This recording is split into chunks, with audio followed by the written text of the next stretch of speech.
Hello everyone, my name is Naina and I'm from the Budhi Academy. So today we'll start with a new chapter, that is coordination compounds.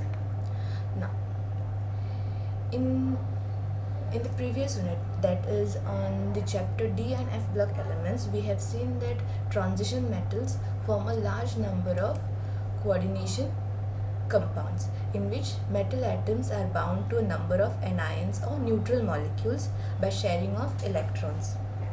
Now, in modern terminology, such compounds are called coordination compounds. Now, the chemistry of coordination compounds is an important and challenging area of modern inorganic chemistry.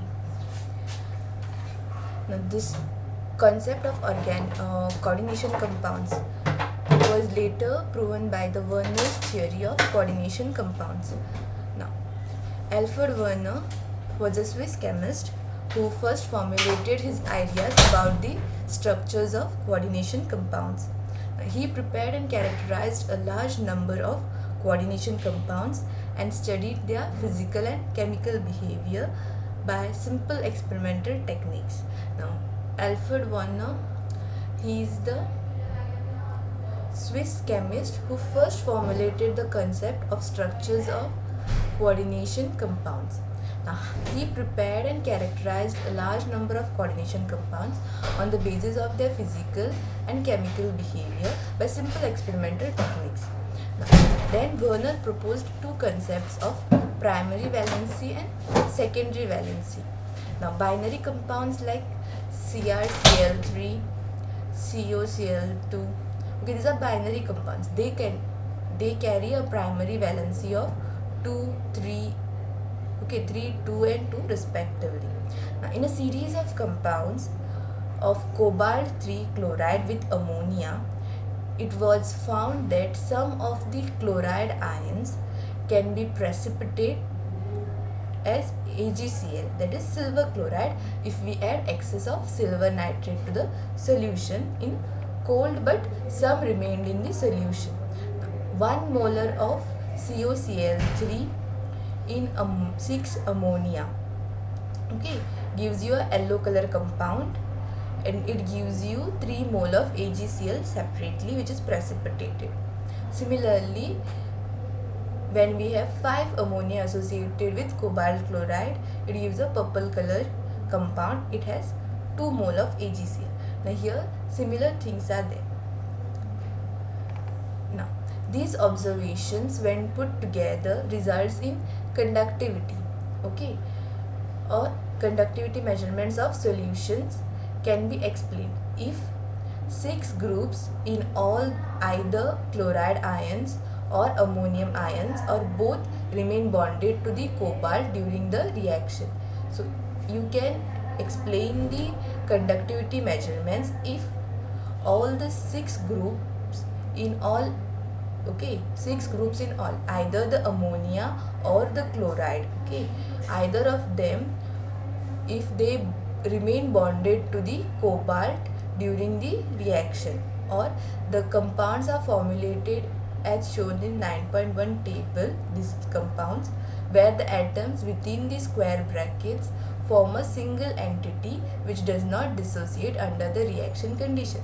That means this part, the one which is in the square bracket, so these are attached to the cobalt molecule, that is 6 ammonia are attached to the cobalt molecule, and they are difficult to be removed from the cobalt metal ion. So thus this number of molecules was termed as secondary valency. For the number of groups bounded directly to the metal ion, here ammonia is directly bonded to the metal ion, hence the secondary valency of this compound is 6 because there are 6 ammonia. Got it? Now, note that the last two compounds, okay, these two compounds, they have a similar formula, right? They have an identical empirical formula, that is COCl3 4NH3, COCl3 4NH3 here. COCl3 4NH3, one is in green color, again COCl3 4NH3, but this one is in violet color. Both are having same empirical formula, but they have distinct properties. Even though they have same or identical empirical formula, but their properties are different. Such compounds are termed as isomers. Okay. Now, Werner in 1898 he postulated few, or he gave his theory, and so there are some of its main postulates given here. Let's see. So the first one is, in coordination compounds, metals show two types of linkages, primary and secondary. As I told you, there are two types of linkages, primary and secondary. Now this is a secondary linkage, this is a secondary linkage, and this is a primary linkage. Okay, there are two kinds of linkages or valencies in a coordination compound. Now next, the primary valency are normally ionizable and are satisfied by negative ions. The primary valencies are ionizable and are satisfied by negative ions, whereas secondary valencies are non-ionizable. Now, how these are satisfied? These are satisfied by neutral molecules or negative ions. Either of them can be used to satisfy the secondary valency. The secondary valency is equal to the coordination number and is fixed for a metal. Now what is the coordination number? We will see down. But secondary valency is equal to the coordination number and is fixed for a certain metals. Okay, every metal has a fixed secondary valency. Now the ions or groups bound by the secondary linkages to metal have characteristic spatial arrangements corresponding to different coordination numbers. So whenever we form a coordination number, okay, the ions or groups bound to the secondary linkages, they arrange themselves in a spatial or a specific manner for each metal atoms or for each coordination compounds.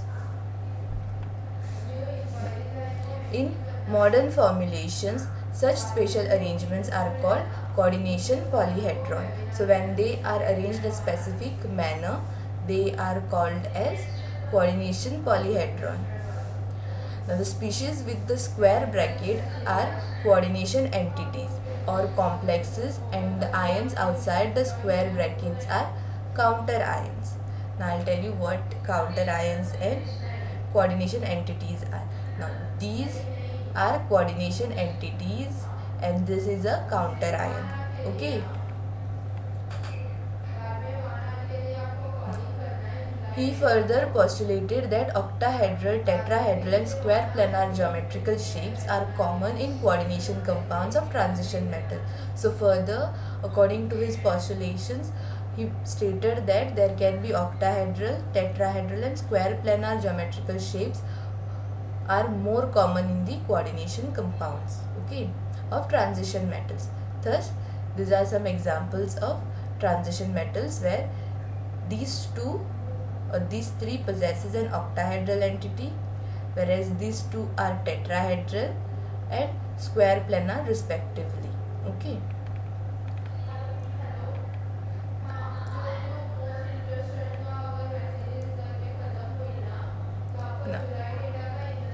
Next is difference between double salt and a complex. Okay, double salt and complex. Now what is the difference between double salt? Now, both double salts as well as complexes are formed by combination of two or more stable compounds in stoichiometric ratio. Now double salt as well as the complex. Okay, this is a double salt and a complex.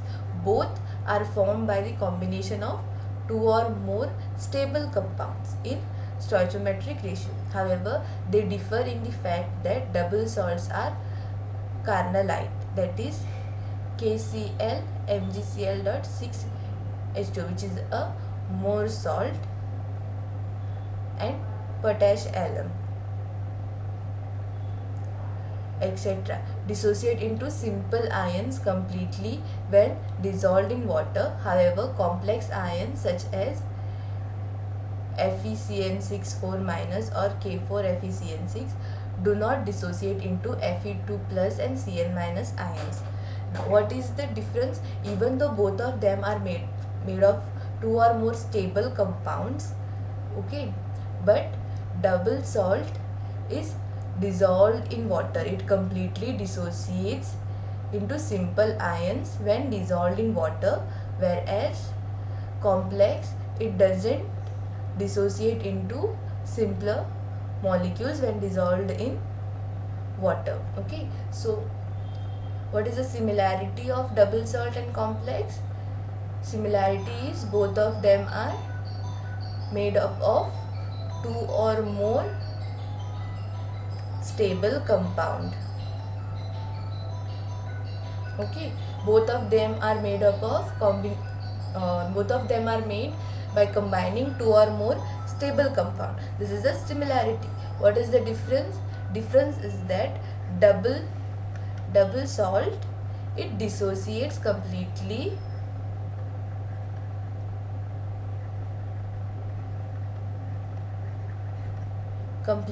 when dissolved in water, whereas complex ions, they does not dissociate into simple ions when dissolved in water. Okay, so you should know the similarities and differences between the coordination, the similarities and differences between the double salt and complex. These are some definitions of some important terms pertaining to coordination compound. Okay, some important terms which are related to coordination compounds. First is coordination entity. A coordination entity constitutes a central metal atom or ion bonded to a fixed number of ions or molecules. Now, what is a coordination entity? It is the central metal atom or ion which is bonded to a fixed number of ions or molecules. For example, COCl3NH3 thrice is a coordination entity in which cobalt is surrounded by 3 ammonium molecule and 3 chlorine ions. So this is a coordination entity. Okay, COCl3NH3 thrice. Okay, so this is a coordination entity where cobalt is the central metal atom. To this cobalt, 3 chlorine and 3 ammonia are attached. So combined with all these three together is known as coordination entity. Okay. Now, next is central atom or ion. Now, in coordination entity, the atom or ion to which a fixed number of ions or group are bound in a definite geometrical arrangement around it is called the central atom or ion. Now, in a coordination entity, an atom or ion to which a fixed number of ions or groups are bound in definite geometrical arrangement around it is called central metal atom or ion. For example, if we take this as an example, nickel becomes the central metal atom or ion because surrounding nickel we have 2 chlorine and 4 water molecules. Okay, so nickel becomes the central metal atom. Here who will be the central metal atom? Here cobalt will be the central metal atom. Here Fe. So the one on which the other molecules will be surrounded or attached is the central metal atom, are nickel, cobalt and iron respectively. Now these atoms or ions are referred to as Lewis acid. So all the central metal atoms, okay, all the central metal atoms or ions are termed as Lewis acids. Next is the ligands. Okay, now the ions or molecules bound to the central atom or ion in the coordination entity are called ligands. Now, since nickel, cobalt, iron are the central metal atom or ion, on the central metal atom or ion, the ones which are attached like chlorine, okay, chlorine, water, ammonia, cyanide, these are known as ligands. Now, these may be simple ions such as chlorine, small molecules such as water, ammonia, larger molecules, okay, there can be larger molecules also, or even macromolecules such as proteins. Now, when a ligand is bound to a metal ion through a single donor atom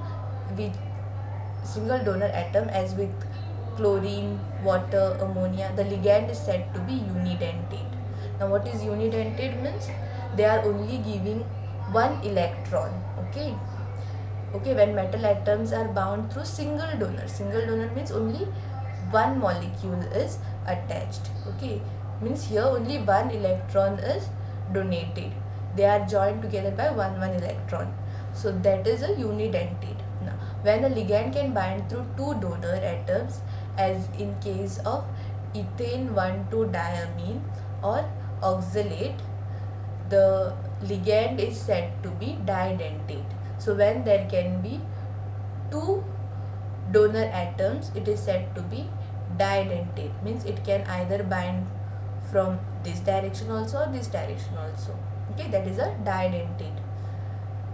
And when several donor atoms present in a single ligand, as in case of this molecule, the ligand is said to be polydentate. So when there is many donor atoms to join, for example, here also it can join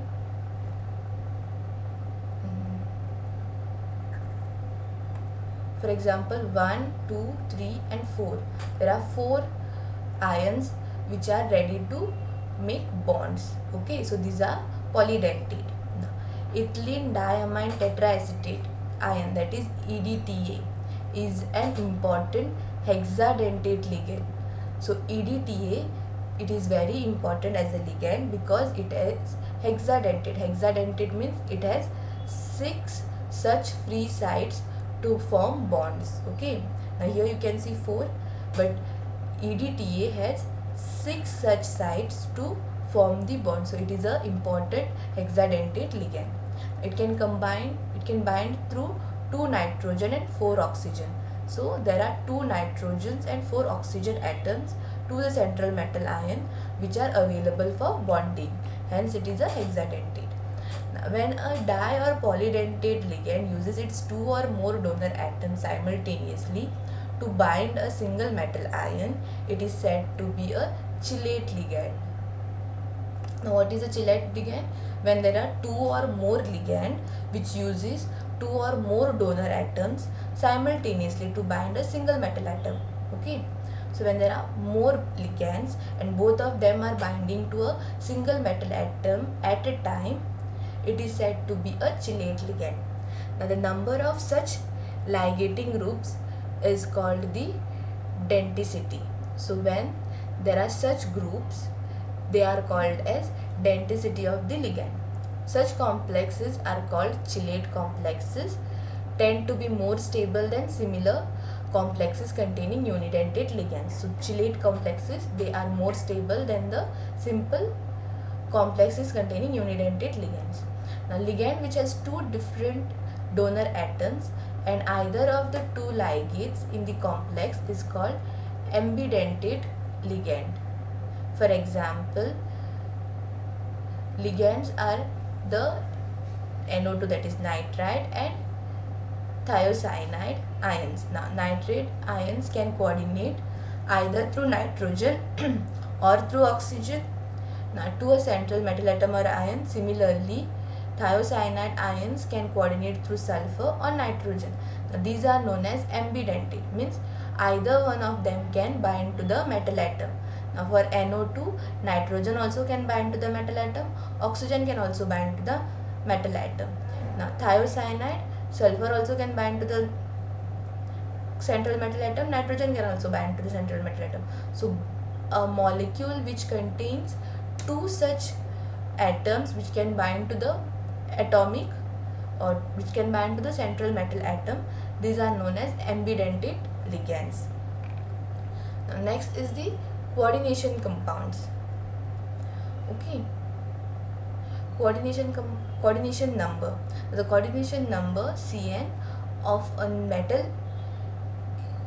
metal ion in a complex can be defined as the number of ligand donor atoms to which the metal is directly bonded.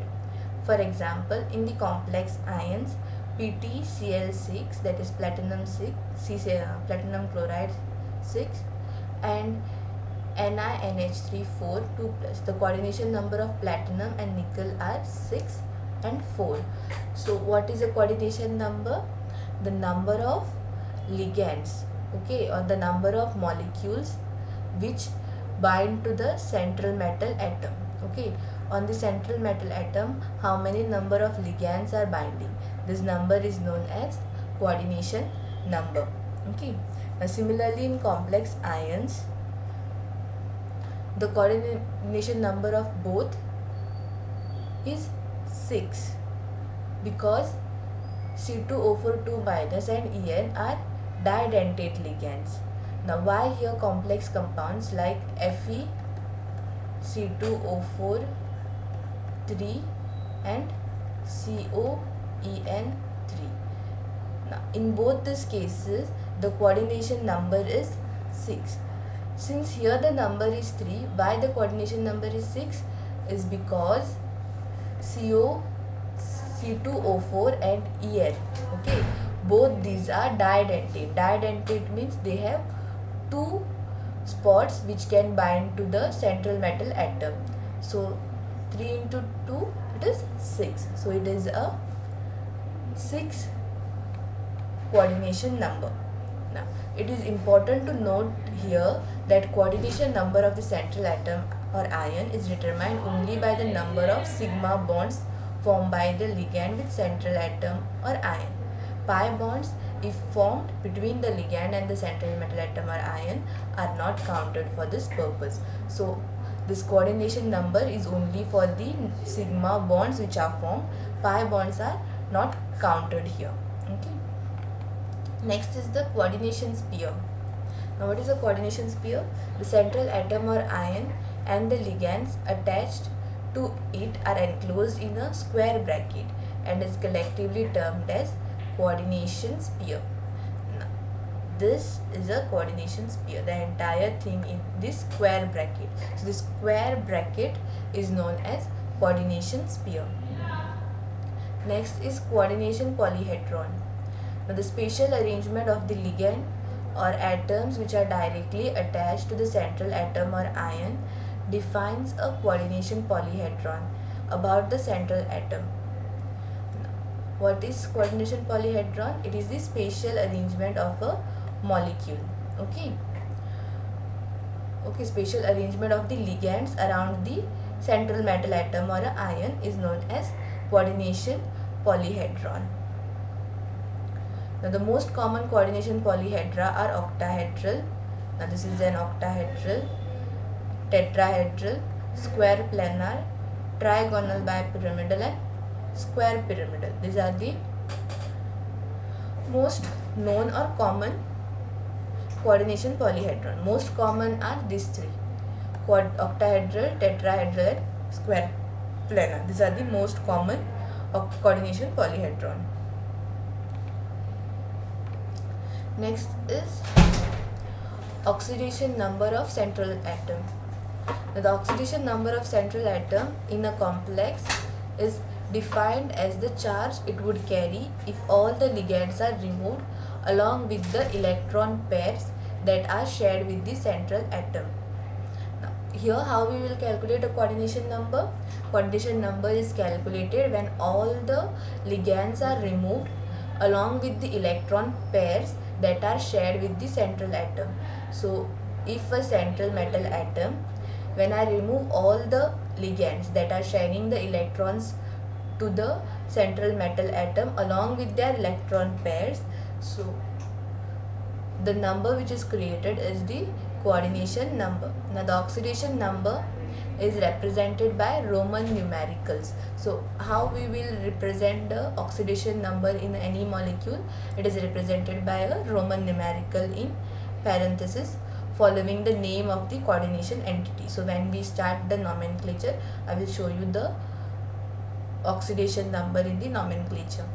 Now for example, oxidation number of copper in copper CN43 minus, that is CuCN43 minus, is +1 and it is written as Cu in bracket Roman number 1.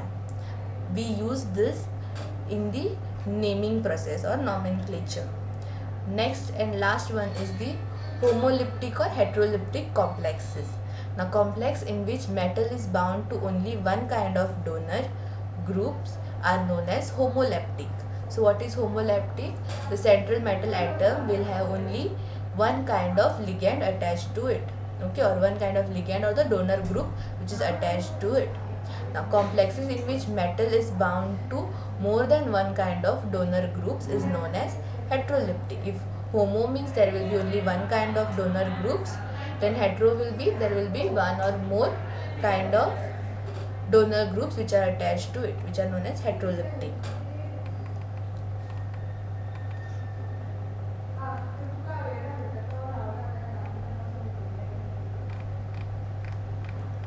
So in today's video we have seen about the coordination compound, Werner's theory of coordination compound, his postulates, difference between double salt and a complex, then some of the terms which are important in coordination compound. We have coordination entities, central atoms, ligands, coordination number, coordination sphere, coordination polyhedron, oxidation number of central atom, and homoleptic or heteroleptic complexes. So thank you for watching my video. Please do like, share and subscribe to our channel.